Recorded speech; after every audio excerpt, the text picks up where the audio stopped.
Hello, Professor Patrick. My name is Tasdiq Alam. For many years, my core values were unclear to me. I hesitated to maintain them in many situations. After my bachelor's degree, I started having a clear goal in my life, and I tested my core values through daily decision making. Some of the most important core values of my life are honesty, diligence, creativity, passion, integrity, and energy. Among them, honesty, diligence, and creativity are the most important ones. I function the best when people are direct and honest. I like to make it clear in conversation and in writing that truth is necessary in my world, no matter how awkward they are.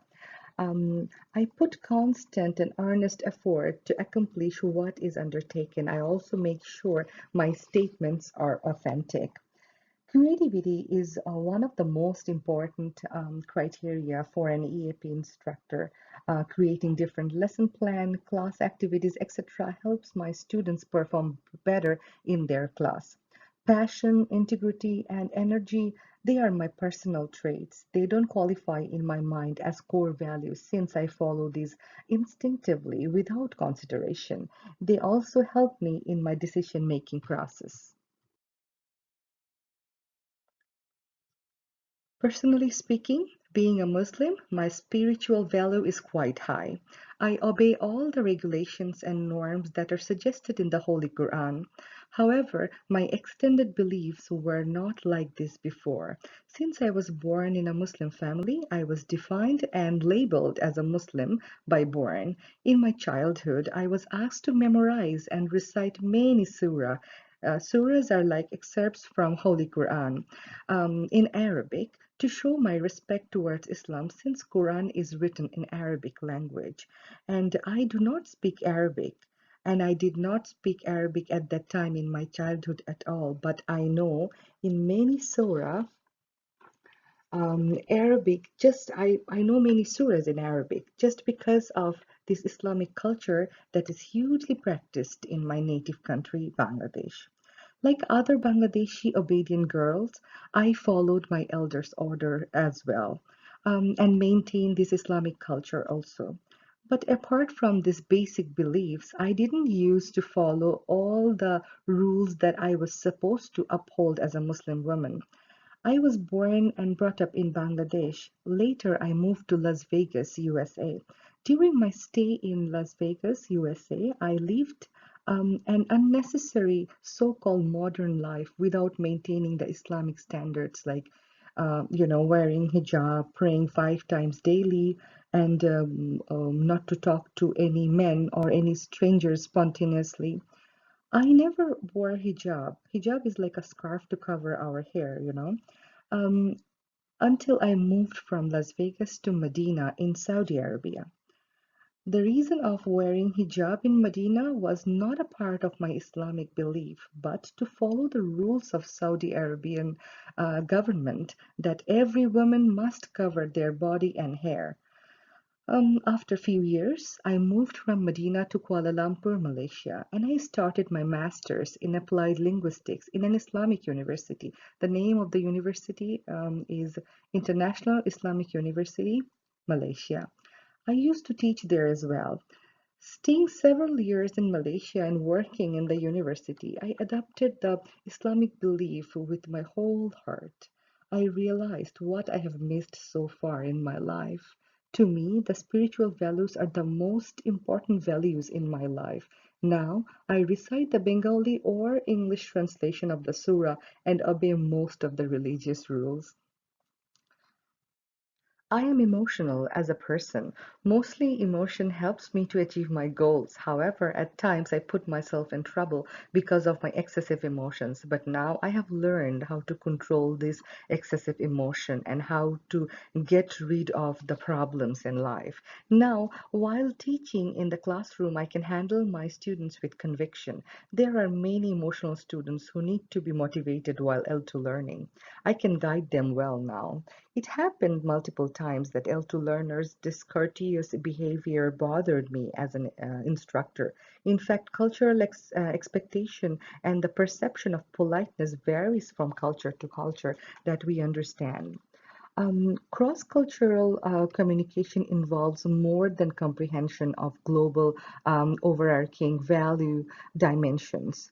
Rather, what is vital that is that one must understand how cultures differ relative to the patterning of face-to-face discourse, the actual behaviors, gesture, and nuance of expression exchanged by individuals as they interact. Living in different countries, I have come across diverse cultures that increased my ability of adapting various cultures. I consider them as my subculture, like Malaysian, Middle Eastern, and Western culture. Although I lived in many countries because of my jobs, I still consider Bengali culture as my priority. Then my second priority is Islamic culture.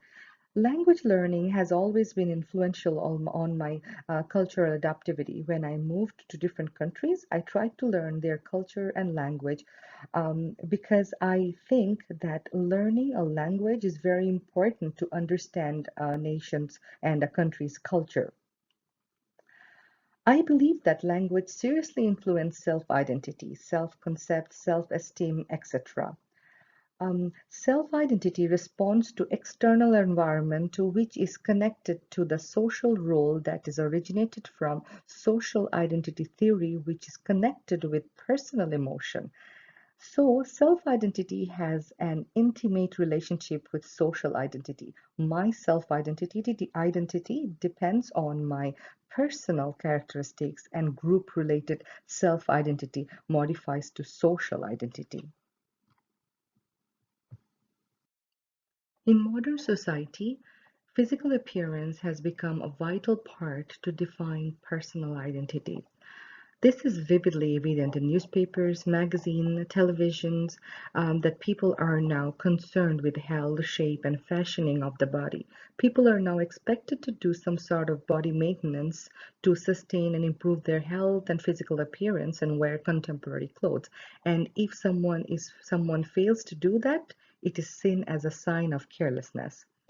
It sometimes hinder our self-esteem if we are not able to cope with the modern fashion trend. Since I wear hijab, sometimes I realize that I am not acceptable in some places. Recently, I went to a college for an interview.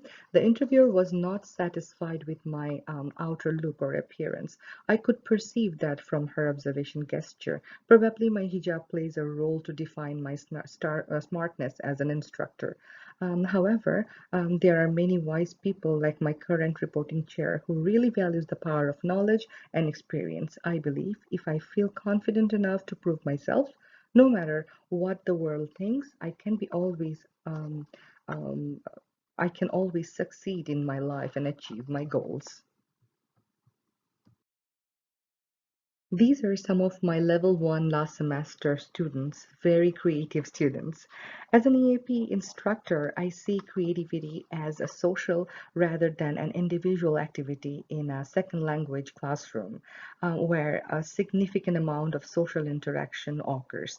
According to socio-cultural perspective, cognitive acts work best when people interact with each other. This is possible in classroom language learning since the social aspect is that there are students and teachers interacting together in the classroom for the purposes of teaching and learning new knowledge, skills, and understandings. Creativity in this way will enhance awareness of the significance of interactions between learners and instructors. I believe that if the instructor is creative, the learners also show extensive creativity. To me, the missing finger is gender equality and women's empowerment. I have adapted these four criteria from Kabir, which was stated in 2005.